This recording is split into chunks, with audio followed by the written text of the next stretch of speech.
So my last game covered Virginia was at Notre Dame. So I drove up to Indiana, I covered that, and just hop on the bus at 80. Took it all the way across the country to Utah basically. Until I hit 84. So when I came back the second time, I took more like a southerly route. So I hit like St. Louis, I hit those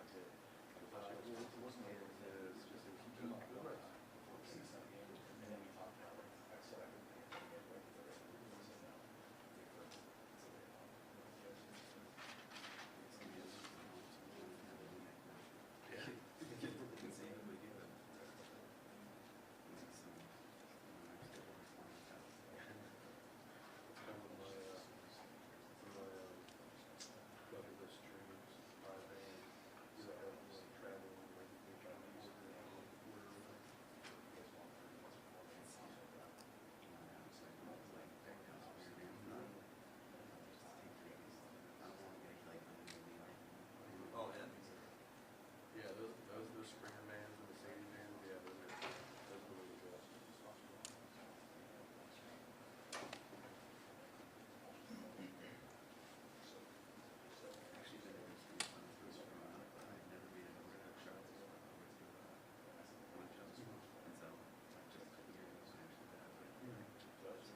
There is beautiful. Yeah, a lot of history, a lot of old money in that part of the city.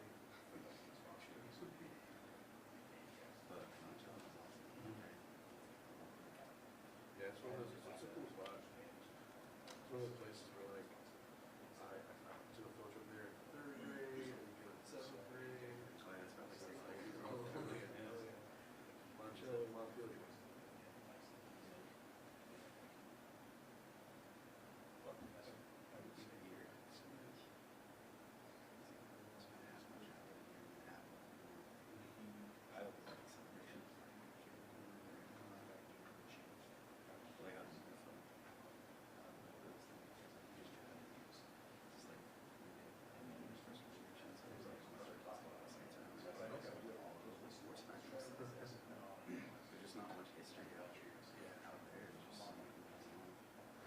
I'm sure, like, you guys would look at old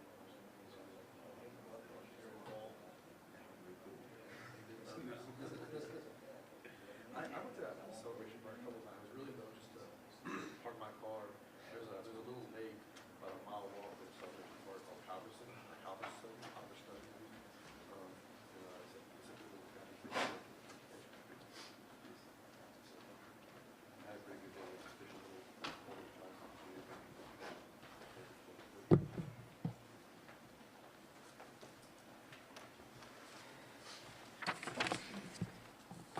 How are you guys doing? Happy Monday. We're off to a fast start this week. We obviously spent the day yesterday evaluating our previous game and looking at the things that we can grow from to be better down the stretch here as we move forward, 1 week, one game at a time.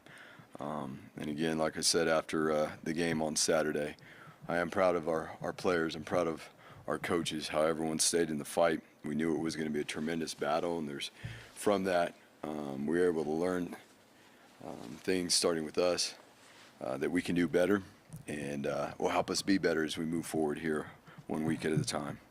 We're going to have a huge challenge going on the road this week against Nevada, back into conference play, which the divisions and within the whole conference is tight right now. So being our best every single week matters. And you know what, having fun doing it right now, being in the position where all our goals are right in front of us, and knowing that us achieving our goals all comes down to us 1 week at a time. That being said, we'll take any questions.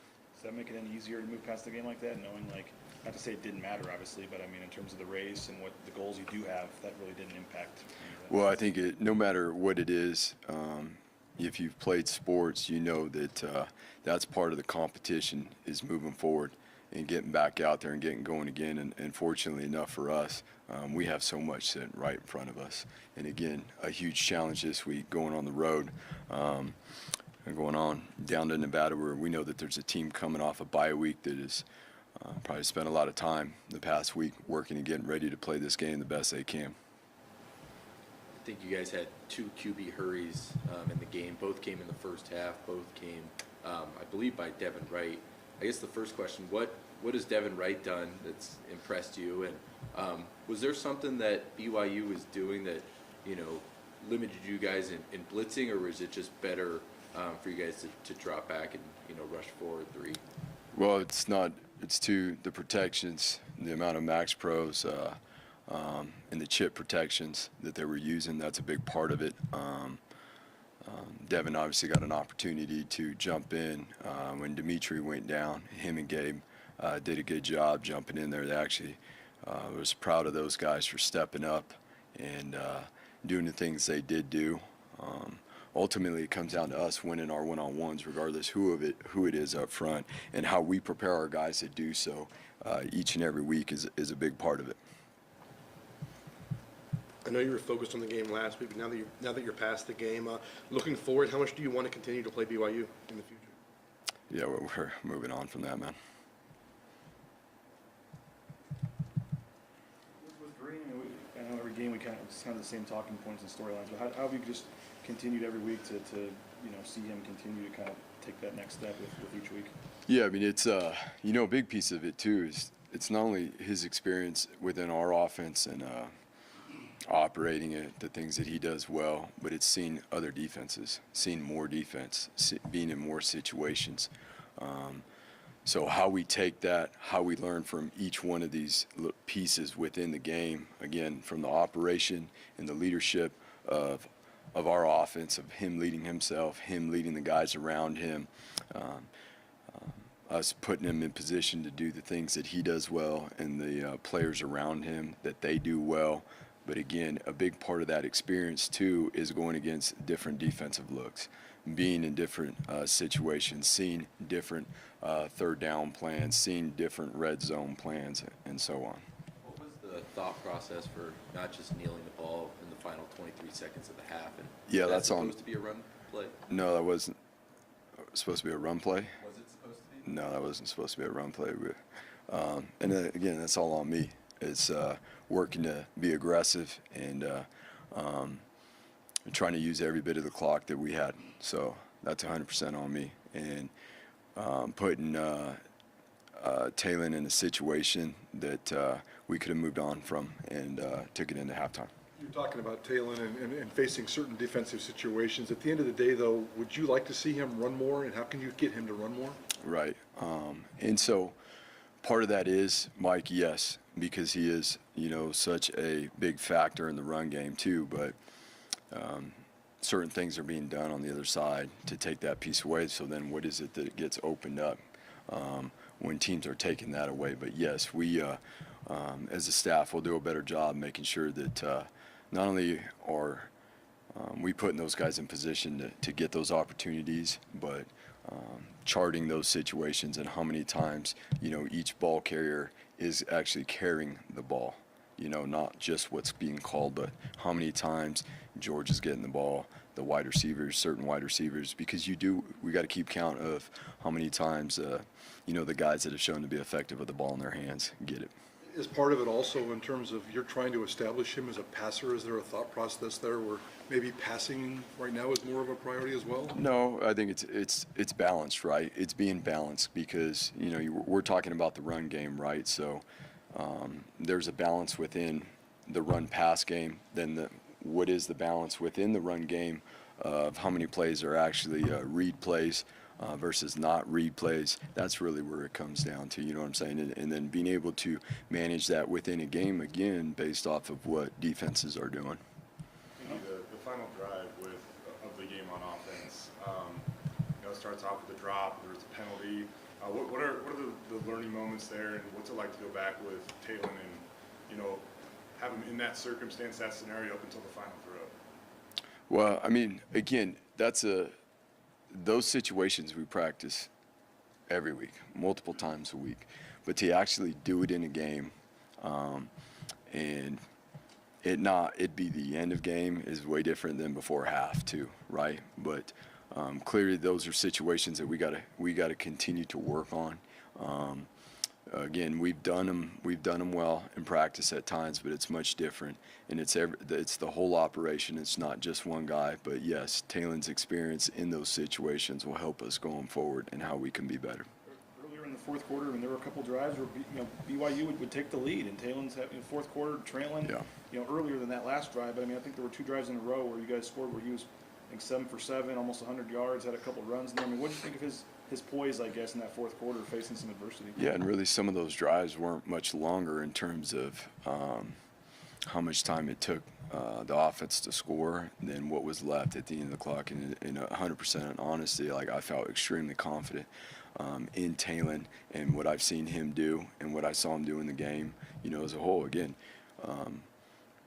but within those situations, execution is everything. Every down matters. And we didn't get off to a fast start on that last drive.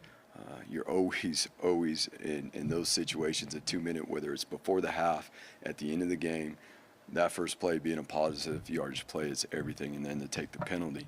But he was in rhythm, and he did a bunch of great things in the second half, along with the with the offense altogether, and that's what we're working to do in the first half. We were a little slow to get that rhythm going. We got to be able to start faster, and that's not just on the offense. That's as a whole. And so that's my focus, is to make sure that our plan this week is such that will allow us as a whole team in all 3 phases to start faster and get in rhythm faster.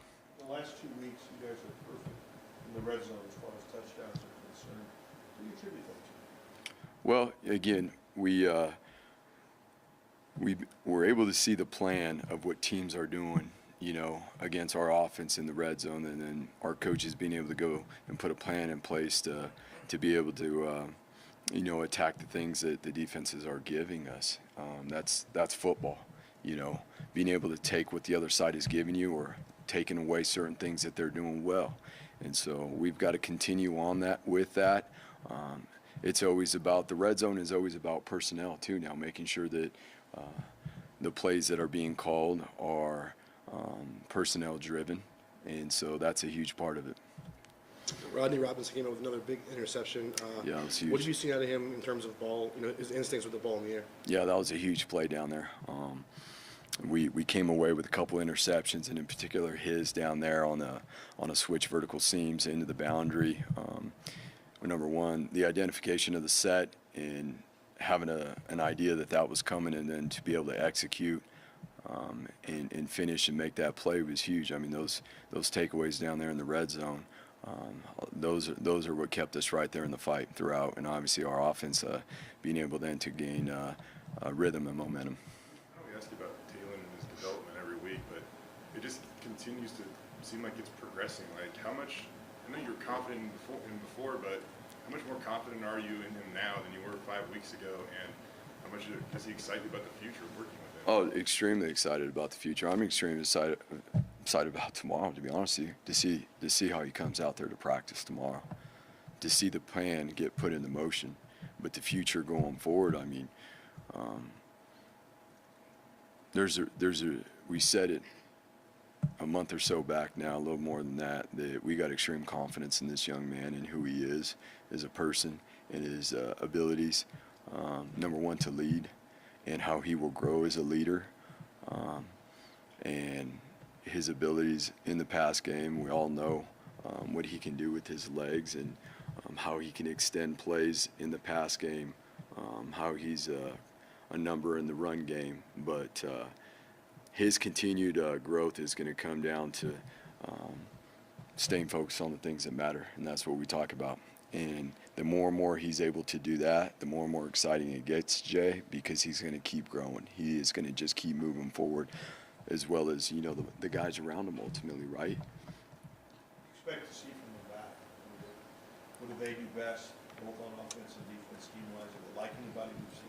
So offensively, again, they're coming off a bye week, so in their last game against San Jose was their best offensive performance, and they started Shane, a quarterback that transferred from Oklahoma State, and he helped lead one of the probably the most productive offensive outings that they've had all season.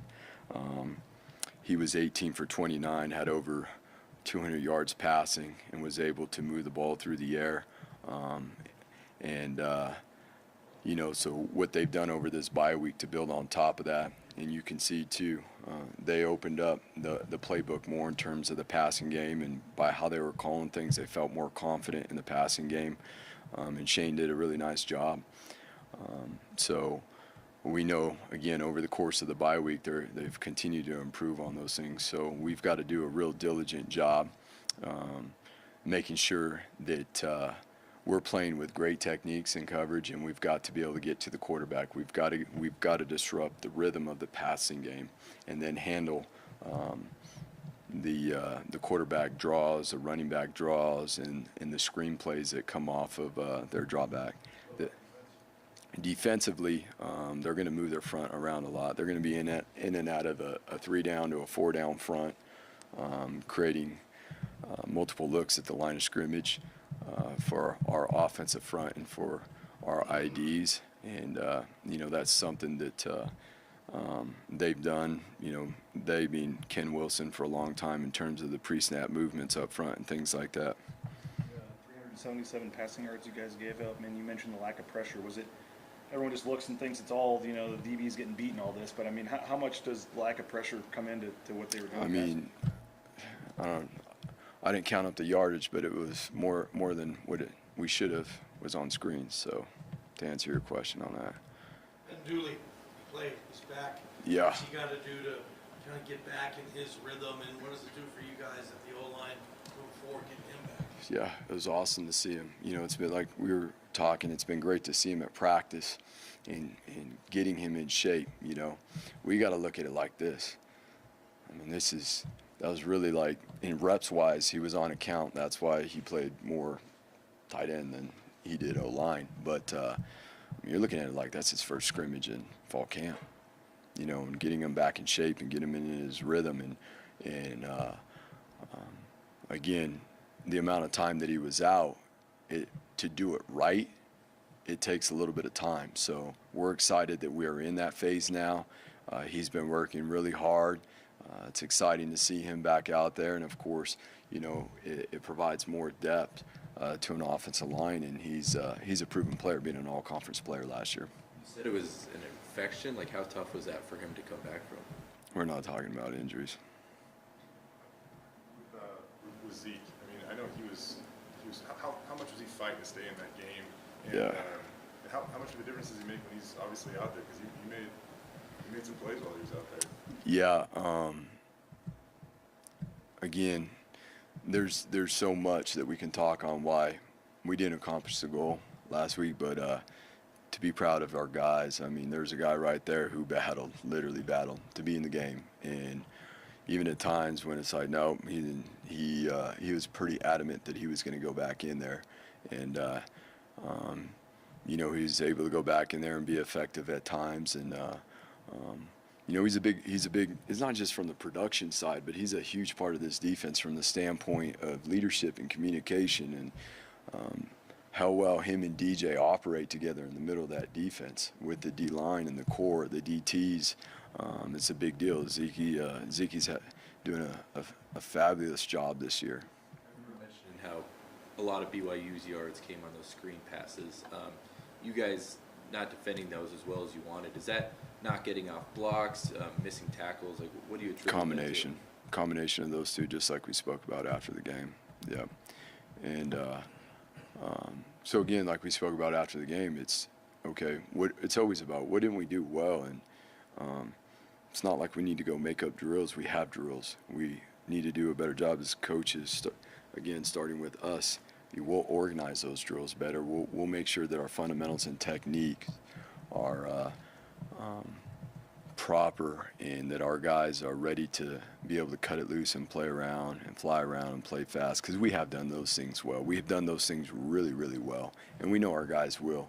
We'll get to it this week and make sure that we clean that stuff up. Defensively, looking at the bigger picture, we've talked about certain parts of it here and there, but the bigger picture, how did the defense as a whole grade out, and what came out of the BYU game that does concern you? Well, you know, there's certain things as within any game. Like, the stats aren't always an indicator. We've played in games where we've held teams to minimal yards in certain situations, but Mike, I'll be honest with you, we come out of those games like, there's certain things that were definitely not the standard in it. So, yeah, when the stats look the way they do, and things like that, yeah, it's obvious to the eye then. But it's no different, to be honest with you. Can we be better? Yes. Do our guys know that? Do our guys want to be? Of course they do. But, Mike, it's no different than any other week. That's why we come up in here and we talk about, well, you guys did this and you guys did that this week. Talk about there's a whole lot that I bite my tongue like, yeah, well, we got to be a lot better at this.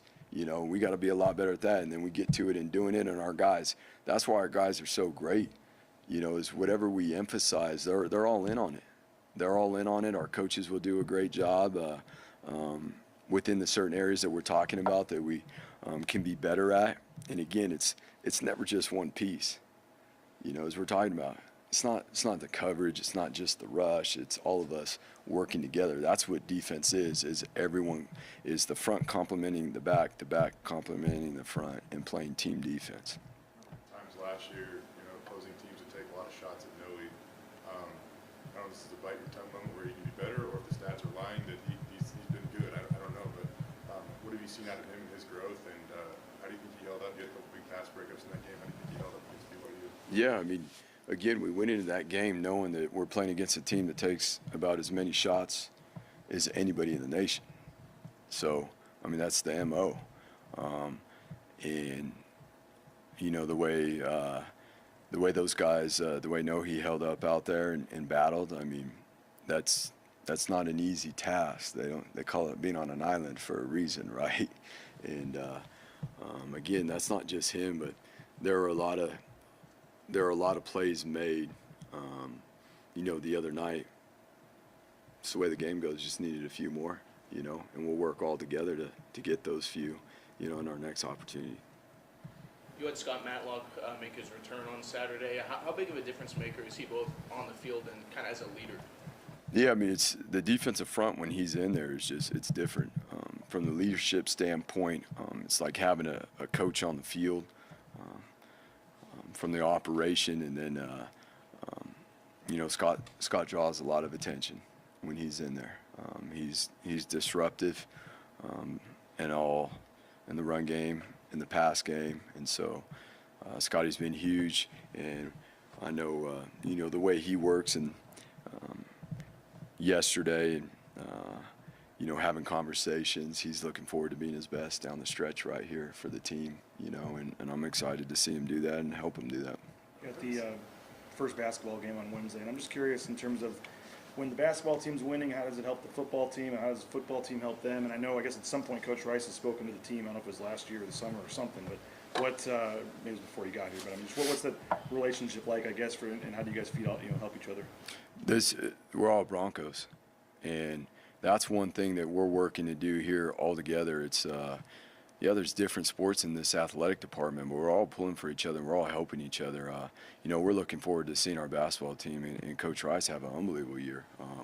You know, Coach Rice has come and spoke to our team and comes to our practices. And, you know, when our season, you know, here after next month is over in January and February, we'll be at the basketball games too, and with our players, and our players go, and we'll be there with our families. It's, you know, as well as the other sporting events.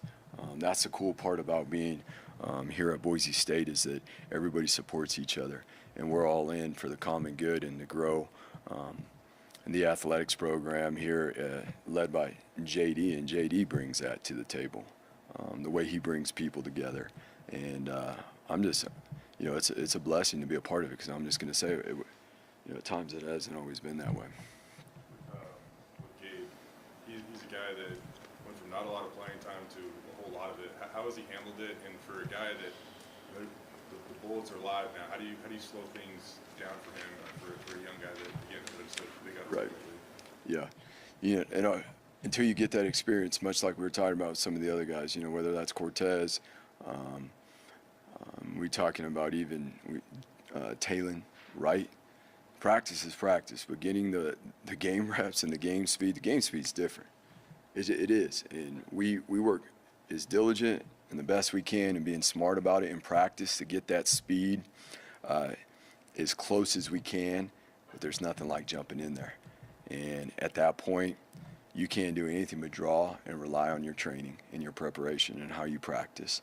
And that's the cool thing about this sport is you build your rhythm, you prepare your instincts, you prepare your mind and your physical ability throughout the week so that you can go out there and react and play fast on game day. And that's the cool thing about this sport. You only play once a week. The rest of the week, you're getting yourself ready. Thank you, guys.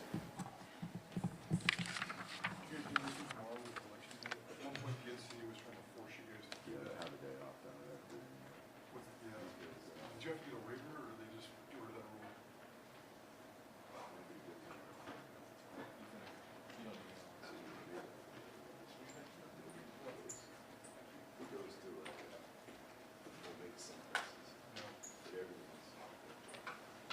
Thank you.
Thanks, guys. How are you guys doing? But no, I mean, just to start out, guys, obviously just frustrated with how Saturday night went. It's a huge game for this place, huge game for our players, and obviously not a reflection of who I feel we are as a defense, and I take full responsibility for it. Our players play hard. Obviously did not play the standard we want to play with, and 100% falls on me, and we'll make sure we got some intricate ways we're going to get fixed, and we will in the future. What would be the priority coming out of the BYU game in terms of what needs to be fixed? Yeah, I mean, there's a long list, which is always after a win or a loss, and that's why I even tell our players, like, it's not like let's say even stats-wise, you leave a game, you do well, like, oh, there's only one thing to improve. There's always a good amount. I'd say obviously first and foremost be tackling. You know, we've been a really good tackling team. Not perfect. There's been a lot that we need to grow in, and we're always trying to find ways to switch it up. But this past Saturday night we were not. You know, by far our worst tackling game. And once again, I take full responsibility. Making sure our drills the right ones we need to be hitting consistently. Are we putting them in those spots, those angles, especially on the 2 screens that hit? We got to find a way to get that down. And that's on me for not setting up enough drills to put them in those spots, so that the next time we get in that situation, we're not giving up, 100 yards on 2 screenplays. And that's, but like I said, it's the tackling's the biggest thing that we left from a fundamental standpoint. Then obviously schematically, some of the different things we were being attacked with, some of the sets we were seeing were things that we're going to work on to clean up so our guys can make plays. How much of that was, obviously BYU is a big, strong, physical team, maybe more so than the average Mountain West team. How much did that play a role? Yeah, I mean, they're a very talented offense. We knew coming in, obviously their record didn't quite reflect who they were as an offense, but every team they played against, they moved the ball, they scored points on, and they obviously played a lot of very talented teams. There was nothing for us going in. We did not take lightly because of the record they have. We knew from the quarterback to the tailbacks to how big their O-line was, we felt like it was the best receiving core we'd seen all year going into the game, and obviously leaving the game. We still feel the same way. I think number 12 is one of the best receivers we've seen all year, and got a lot of respect for what they do. So we went in knowing that. But I think at the end of the day, it's the execution. That's the biggest thing that we just need to continue to grow and harp in. And we gave up 10 explosive plays. And defensively, that's something we've been able to eliminate if it's by pursuit, if it's by communication, eye control. And we didn't eliminate them in that game. And obviously, first and foremost with me, making sure they're in the right position to make those plays. But then at the end of the day, it's getting them to be able to make the tackle when we can make the tackle, and in practice, repping that to where we can. BYU obviously has a very good pass protection unit for their offensive line. Not having George Tarlas, a highly limited Zeke Noah, you lose Dimitri on the first play. Scott was back, but he missed last game, and those are your top 4 guys that put pressure on the quarterback this year. Not having those guys, how much more difficult does that make it to put pressure on the quarterback? Yeah, no question. I mean, when you lose those guys, especially this time of the year, it hurts you, especially from a pressure standpoint. But just like anything, it's got to be next man up mentality, and I got to find more ways to create pressure, because we didn't get pressure Saturday night, which was a huge factor, because at the end of the day, that's the beauty about defense. It's all correlated. If you stop the run, it's not just because the D tackle played great. If you don't stop the run, it's not just because the D tackle didn't play great, right? It's everybody inclusive. No different in the pass game. We gave up a lot of pass yards, not just because one guy's mistake in the secondary. It's all inclusive. It's not enough pressure on the quarterback. It's obviously some eye control issues. It's all these different things that can come in. But a lot of it, we got to find ways to pressure and confuse the quarterback. That is a paramount deal for our defense, and we obviously didn't get it done this weekend. And it showed up when a guy's able to sit back there and make the reads, and he played a great game. Hats off to what they did. But we can't be successful if we can't find a way to get to the quarterback. We got to find better ways to get to him, and I got to make sure we put these guys in a lot better spots, because once again, these guys are working their tails off. Their trend. They played hard in that game, and there's a lot of plays on film that are sloppy, but our guys are playing hard.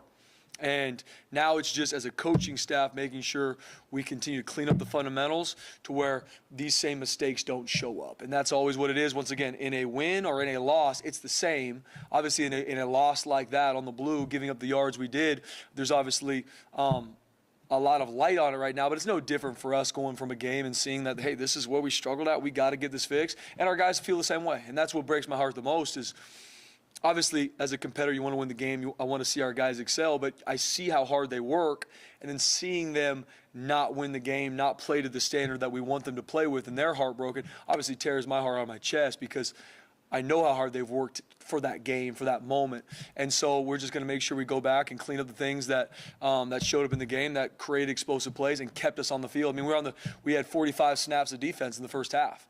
And so at some point, it's a 10-14 ball game with 3 minutes left in the third. And so I'm not going to say we got worn down, but there was a little bit of that because we couldn't get off the field. I mean, it was just we were dealing with 1st and 10, then 2nd and 3, and then 1st and 10. So they did a good job creating different looks, and we were reeling there. We couldn't find a way to finish it out. And so once again, I take full responsibility. We got a great group of players that love playing for each other. And so now it's fine-tuning a lot of these details from the fundamentals, the tackling, and then some of the schematic stuff to get more pressure on the quarterback. Rodney Robinson had a big pick on Saturday. What have you learned about him in terms of his instincts when the ball's in the air? Yeah, it was, I mean, obviously a huge play in the game, backs up against the wall in the red zone. But seeing him make that play was awesome. And just like the other guys in this defense, he's in here grinding it out, trying to find just a way to improve his game every single week. And seeing him where he was last year to how he's playing now, once again, Rodney's still got a long way to go, and there's a lot of things that he's excited to grow in, and we're excited for him too. But having to make that play, that big play when we need him to, was awesome, and he does the same thing in practice. He works his tail off in practice, and so now it's cool to see it show up in games. Where's he doing the most this year? I would say his biggest thing is just understanding his part in the full defense and being able, because obviously in the back end, you got to be able to set the whole umbrella, and having T. Jones out there at nickel and him at field safety, seeing him now take ownership on some of those calls, on the checks that we need him to make, and seeing him understand, okay, how does this full defense work together? And so then I know, okay, here's my toolbox that I can use, the different things I can use on a given play or a given formation, and that's grown a lot for him. A week or two ago, you don't look at the stats, you'll worry about it after the season. But I mean, you guys obviously ranked pretty high in a lot of areas. You've been playing really well. I mean, to have a game like that, I don't know if wake-up call is the right word, but does it kind of bring your guys back down a little bit? Like, yeah, we still, all this stuff we've been saying, we still do have a lot of work to do. Oh, no question. And I will say this, like, it definitely is one of those things for this group and for our defense. It wasn't, I can't say it a wake-up call, because it's just every week you live on the razor's edge. And going into last week, going into the prep for, going into practice, everybody knew the opponent that we were about to face. You can watch the film and see how good their receivers are, that quarterback was, their O-line. There's no, and so for us, it's week in and week out, but it does continue to show you the razor's edge you live on when you play defense. You can put a couple good games together statistically. You can have a couple good drives, a good half, but then all of a sudden, if you give up explosive plays, then statistically, it's obviously not a good game. And so that's where it's, for me, it always comes back to, okay, what are your controllables? Make sure you always find the why from a game. Okay, why did that go wrong? Not just that you're frustrated, but okay, why did we not tackle well? Why did we give up this plays? And at the end of the day, we go back to the drawing board and make sure we put our guys in good spots, and then we're practicing the things we need to grow in practice. And then that model, that mode, I really believe will get our guys where we continue to play fast and confident, and continue to grow, because that's how it is for our whole group. And it's not just a statistics thing. It's so that these guys can be confident and play fast on the field. And usually that turns into you playing really well statistically, defensively. You mentioned trying to dial up things to get pressure. We didn't see too many blitzes. Not that you guys blitz an insane amount, but is that something that BYU is doing, something where you didn't want to blitz, or is that maybe a regret where you're like, man, I should have blitzed more? No, good question. I mean, it's just we got to find different ways to create pressure on the quarterback, and that doesn't mean just always blitzing all of them or all these different looks. We just right now with the losses we've had up front, we're going to have to look at different ways where maybe we got pressure earlier on the season. There's maybe going to be some different ways that we're going to have to create it. And so there's always things we're looking at. It's all about your personnel and how we can use them. So we obviously have our guys we got now, which is more than enough, and the guys that are stepping up in roles because guys have gotten hurt have done a great job, and they're going to keep working their tails off. And so now it's us as coaches to say, okay, what do they do best? Maybe George did this really well, but now how do we get blank player to play very fast and confident and do a lot for this group? And so that's the biggest thing. It's not, for me, it's not so much, okay, what is this pressure? What's this blitz pattern? It's just what do our guys do really well, and what can they execute at a high level when they're on national television, and nobody wants to make a mistake when that happens. So let's build the confidence in practice. I know he and Caleb had some good moments and some bad moments. As you go back and watch the film, like, how did you think they play? It's tough for fans sometimes. Yeah. They just see the bad and not necessarily the good. Yeah, I mean, and not just to speak to them, but just as a whole group, we were just inconsistent on Saturday night. Very proud of how hard they fought. And like I said, we watched a lot of this as a full defense yesterday, and we just kind of just showed the flow of the game. I mean, and I used the score being, whatever it was, 14-7 or 14-10 at, so many minutes left in the third, because after a game like that, sometimes as a player, even as a coach, you can just be like, oh, what in the world happened? But okay, why? Why did these plays happen? Why did we get in this situation? Why did we give these explosive plays? And so, just to speak about Noe and Biggs, I mean, they've been playing at a high level. And did they make mistakes in the game that they would want to play better? 100%. Just like every player in our defense, just like I did on Saturday night as well. And I mean that from the bottom of my heart, because at the end of the day, as a coaching staff, for me, it's all about putting these guys in the right spot. With every call I make, the only thing that I want is for them to be in the right situation to make the play. Then it's them going out there and executing, having fun, and playing fast and confident. So every player on our team, every coach on our staff looks at a game after and sees, okay, how can we grow? How can we learn from it? But proud of Noe, proud of Biggs, and they did some good stuff Saturday night. Obviously, there's some things they want to be better at, and we're going to work at it starting tomorrow. What do you see in Nevada? Yeah, so it's really, watching the San Jose State game, you really see them kind of come into their own as an offense. They're taking all cylinders. I got a lot of respect for what San Jose State does defensively, and seeing them what they did. To me, I feel like they're starting to really find their knack. Their quarterback now is able to make all the throws. Obviously, very long Oklahoma State transfer, can run, but he's got a strong arm. Obviously, had a lot of big-time shots. And then their tailback's been there for a long time, tough runner, tough to get down. You very rarely see one guy tackle him. And they got a good receiving corps. And they've done a really good job mixing up the looks, mixing up the formations, and getting in and out of a lot of different personnels, especially via tempo as well. So I know it's going to be a task for us Saturday night, and especially going to their place. Got a lot of respect for what they do, got a lot of respect for their staff, and so our guys are up here right now, back to the drawing board to continue to find ways to play good defense. In terms of self-scout, do you think Nevada's going to look at this and say, okay, here's a blueprint for how to attack this defense? We're going to copy a bunch of stuff that BYU is doing. Do you expect that, Spencer? Oh, yeah, absolutely. And I think regardless who you play, that's why as a defense, we got to always look and see, okay, what has shown up? First off, how have people attacked us? And then two, what has worked? Like, what's the plan going against us? And so they're 100% going to look at this game. They're going to look at, I would assume, our losses, but even some games that maybe, we gave up some things that we shouldn't have. And they're going to look at, I would also assume, some offenses that are similar.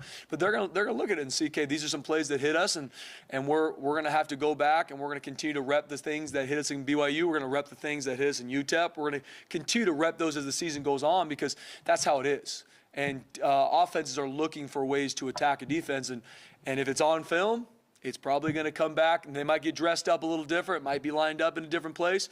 But it's going to be coming. There's no question. With Gabe, you talked about how vital it is that edge position is. It's a big part of the defense. A couple weeks ago, he was hardly playing at all on defense. This last week, he played more snaps than he had all season combined prior. How steep is his learning curve right now, and how much do you really need something out of him right now, too? No doubt. It's definitely all hands on deck, and proud of Gabe stepping in there, and even in practice, got some reps, not as much as he even got in the game, and especially for play one. Even Ty Tanner, he played more reps that game than he's played his entire time at Boise State. And so it's those guys obviously show that, they're stealing the mental reps even when they're not getting those reps even in practice, because you never know. After rep two guys are thrown in there that haven't played a ton, and especially at the edge position, it's vital to our success and them playing very well. And so I think Gabe did some really good things in the game, and him, Devin Wright, Cortez Hogans, these guys are stepping up, and we need them to. And they're excited to do that, and they're going to be grinding, and we're going to find ways to put them in good spots come Saturday night. What do you remember about recruiting Gabe? Yeah, coming out of high school, Gabe was, a Texas kid, and having him come to Boise. I remember Coach Schmetty, when he was here, recruited him, and I just remember when he came on campus with his family, just a great kid, and one of those situations where he had some different opportunities, but came to Boise, fell in love, and he's been a joy to coach, and he's a guy that doesn't say much except yes sir, no sir, but he always shows up early, grinds. And it's cool to see him develop the years he's been here. And that we talk about working in the dark a lot with our defense, because what you do in the dark will always be brought to light. And he's a guy that showed up. Hasn't played hardly at all, and then now on one of the biggest games of the year, he gets in there and has a lot of snaps. And so it was awesome to see that he's been paying his dues, and now he's able to get some reps. Last one. You brought up Ty Tanner, or actually, I want to ask Zeke was the last one. How much was he fighting to stay on the field? And truly, how much of a presence does he make? He played like 30 snaps and 8 tackles. Yeah. No, he's huge. He's a huge part of obviously what we do defensively, but even more from a leadership standpoint on the field, the presence that he brings. And so without him, it's always going to be different. Obviously, we need guys to step up when someone gets down, but wishing him a speedy recovery, because he's one of the toughest players I've ever been around. So when he's in pain, you know he's hurt because he'll push through anything. And so wishing him a speedy recovery because without him, we're just, he's a huge part to what we do too. And it's next man up mentality, but it's also for me, you got to give credit where credit's due with some of these guys that have put the time in that, like a Zeke Noah, where we love him being out there and we're going to pray that he gets back quick. Awesome. Thanks, Spence. Appreciate it, guys.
Yes.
How we doing?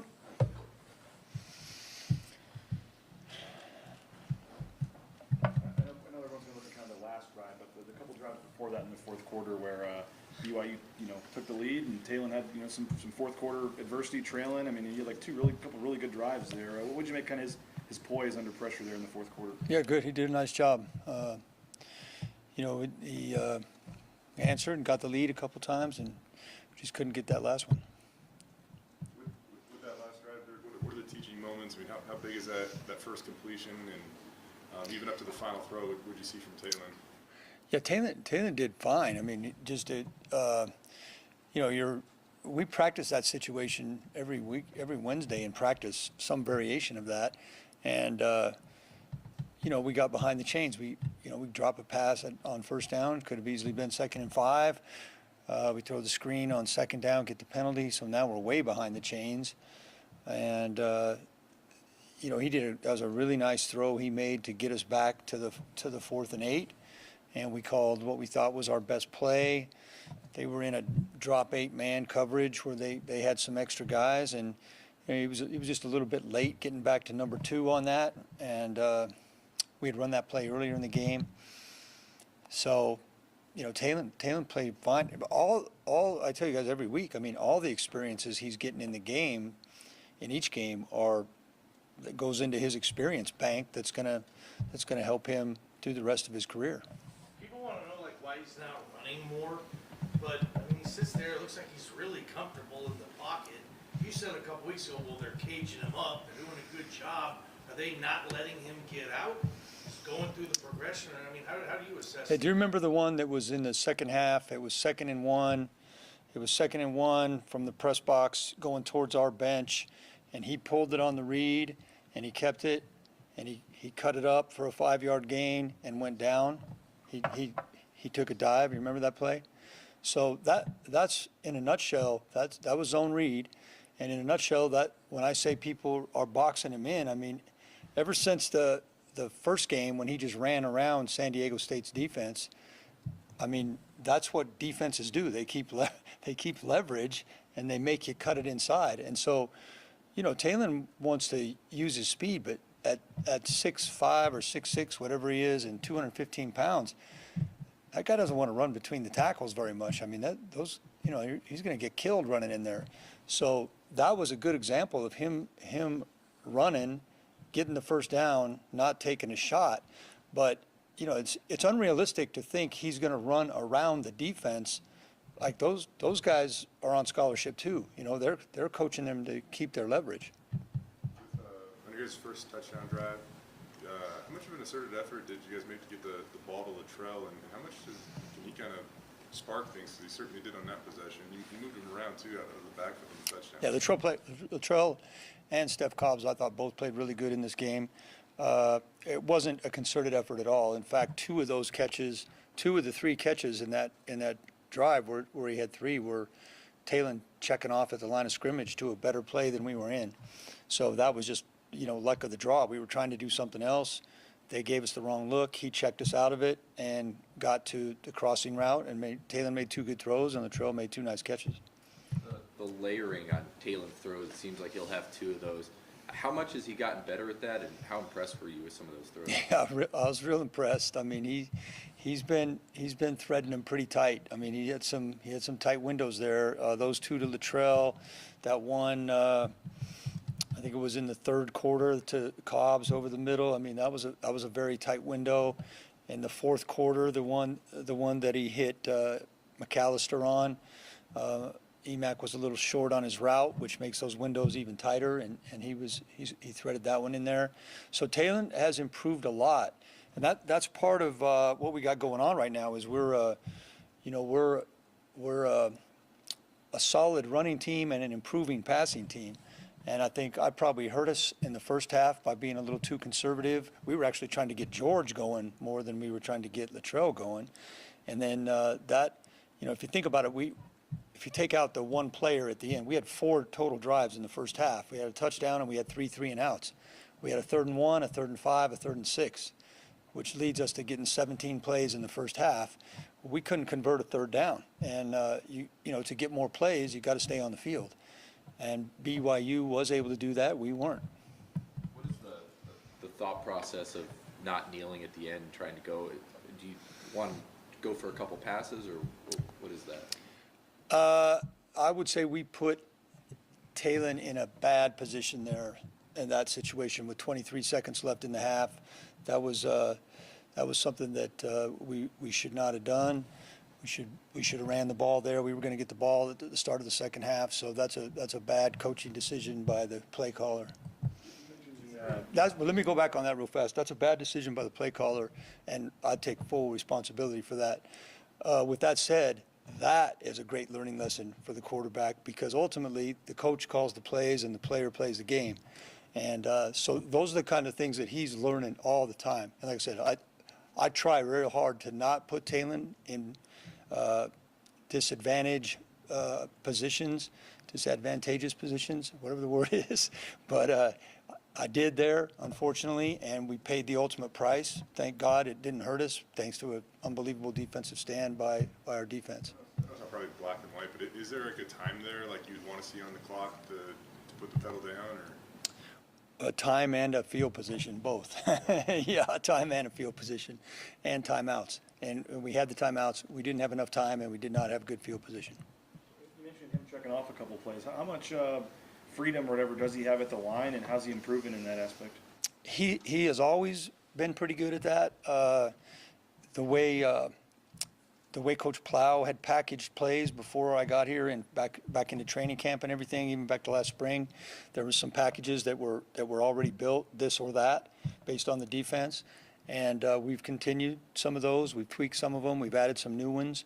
And you know, as long as Talon knows what he's looking for and what triggers him to make the move, he does a really good job in that. What stands out about that when you looked and put together a spotting board last night?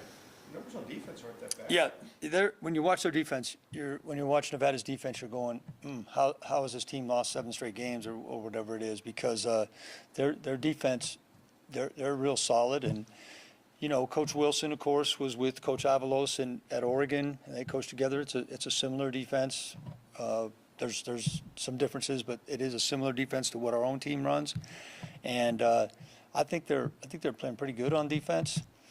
They got a lot of new players. They went through a lot of transfer situations. So I think it's only 2 starters returning from last year, but they are playing real solid, and we're just we're right in the middle of that right now. Connie was back at center. How do you think he played and some of those interior guys who had to get moved around? Yeah, we're having to continually make some moves because we're having a hard time getting our top 5 in there at the same time. It hasn't happened yet this season, but getting Connie back was good. And Will had to move over to left guard, and Will's kind of the guy that can play all 3 positions inside. BYU, that front was easily the hardest to move. They were bigger guys, more physical. I thought 92 from BYU was a really good player. I thought he was their best defensive player, and he gave us some problems on the edge, especially gave our tight ends some problems.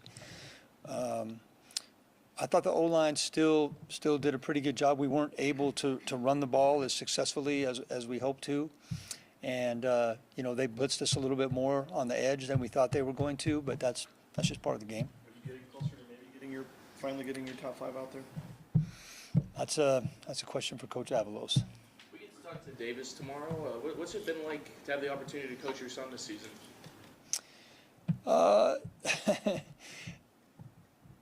Yeah, I mean, honestly, like me and Davis are really close, but when we're in the room like this and the guys are there, I see Davis as a face in the crowd, and we have little conversations sometimes, but mostly about other stuff. I try to coach him the same as I'm talking to everybody else, and Davis wants to be a coach himself, so you can ask him what he thinks about that. He probably has more to say about it than I do, but it's been fun for me to be around him. That's one of the reasons I wanted to be involved in my previous role, so that I could be around him, come to practice and be around him his last year. But yeah, I don't know. Since you took over this job, have you had to be more coach than dad than maybe you would have in the past? Well, Davis is 24 years old, and I'm pretty much. I mean, the dad stuff, like that. It's not like he's not a little kid anymore. He's a grown man. So, I'm just coaching him right now. I mean, we're not having any father-son talks right now. Dirk, a player of Taylor's athletic ability, quarterbacks of that athletic ability, yeah, they're looking downfield, but a lot of times you'll see him creeping down to see if there's a way they can get out of there, and they'll go on foot. I don't see Taylor do that. Is that a good sign as a coach where he's not just Yeah, it is for me. get out of there? But you also just told me that people want to see him run more. So I told you a week or two ago, guys that drop their eyes and look at the rush, I don't want to coach those guys. I mean, those guys aren't, Taylor wants to be a quarterback, and he's always going to have that running ability. And yeah, we might need to run him more. That's a legitimate point. And we had more read runs called in the game than he kept. I mean, again, the defense dictates that sometimes by how wide the read guy is and if the read guy gets up the field or not.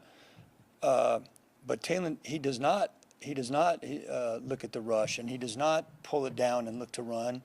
He has really good instincts. He has really good instincts on how to get himself out of trouble. And those are all good things for his long-term future. Again, he's going to be the quarterback here for a while, and I'm sure he has visions of playing beyond Boise State. And to be a good quarterback, he needs to keep doing those things. With your experience, can you teach poise Monday through Friday, or is that just something you learn on Saturdays? You can talk about it. You can talk about it, and you can show situations, but you can never practice it enough. Like I said, we practice the different forms of 2-minute drill on Wednesday, but we're on a time schedule. Like, we got to get out of practice at 11:15 so these guys can go to class. Like, we could stay out there and play situations all day, and that would be great for the quarterback. And you're looking at it on tape, you're watching it on film, but experience is definitely the best teacher. And Taylor is awesome about anytime I talk to him about anything, he always talks about experience, not repeating the same mistakes, and he's pretty darn good at that. I know that only 16 plays in the first half is probably the reason of this happening, but how important is it to get to a point where you feel like you can get Ashton Genty involved in the game? Yeah, it's important. But, okay, so far, Taylor needs to run more. Ashton needs more touches. We're happy that Latrell got involved. Steph Cobbs is pretty good. A couple weeks ago, we wanted Riley to get more touches. So, I mean, I've been doing this a long time. I've been talking to groups like you a long time. The object of the game is to win the game. No matter how you do it, no matter who gets the touches, that's the object. We came up 3 points short, and I didn't do a very good job in the first half. Our team played pretty darn good in the second half. Our offense played good in the second half. We got to start faster, and we got to turn over those third downs. We got to convert those third downs. If we do that, we'll have a chance to win every week, and that's what I'm here to do, is help us win games. I didn't do my best, but who gets the touches? That's not my main issue. Getting in the end zone is my main issue. Thanks, Coach. All right, guys, have a great one.